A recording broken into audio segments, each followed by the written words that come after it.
రాజకీయ నాయకులను ఢిల్లీకి తీసుకొని పోవాలి, ప్రధానమంత్రిని నిలదీయాలి. మా వాటా మాకు వస్తే తప్ప ఊరుకోమని చెప్పాలి. ఆ చెప్పేదాకా మనం కూడా ఎంబడ పడాలి. ప్రజా ఉద్యమాలు ఉంటేనే ప్రభుత్వాలు అప్రమత్తంగా ఉంటాయి, జాగ్రత్తగా ఉంటాయి. కాబట్టి ఈ దొంగ నాటకాలు మానుకొని పాలమూరు ప్రాజెక్టు ఎట్లా చేయాలని ఆలోచన చేయండి. మంచి కరెంట్ ఎత్తానో ఆలోచన చేయండి. మీరు గెలిచిన ఉండండి, 5 ఏళ్ళ అధికారంలో ఉండండి, మాకు అభ్యంతరం లేదు. వాస్తవానికి నేను 24 ఏళ్ళ కొట్లాడబట్టి దమ్ము లేకుండా పూట కూడా లేకుండా చేసిన. సరే అపోజిషన్ కి వచ్చినాం కదా, 4 రోజులు హారాం తీసుకుందాం అనుకున్నా.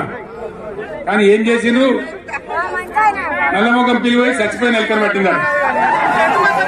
గవర్నమెంట్ కి వచ్చుడే కృష్ణా నీళ్ళని వచ్చపోయి కేఆర్ఎంపీకి అప్పచెప్పారు. కట్ట మీద మొత్తం రిజర్వ్ పోలీసులు ఉన్నారు. మంచినీళ్ళకు కూడా చిప్పబట్టి అడుకోవాలి. శ్రీశైలంలో కట్కాన్ చేసి కరెంటుకు ఉత్పత్తి చేయాలంటే ఆయన అడుకోవాలి చిప్పబట్టుకొని.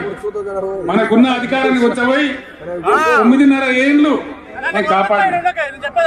నన్ను కూడా బెదిరించారు, కేసీఆర్ ని గవర్నమెంట్ తీసేస్తాం.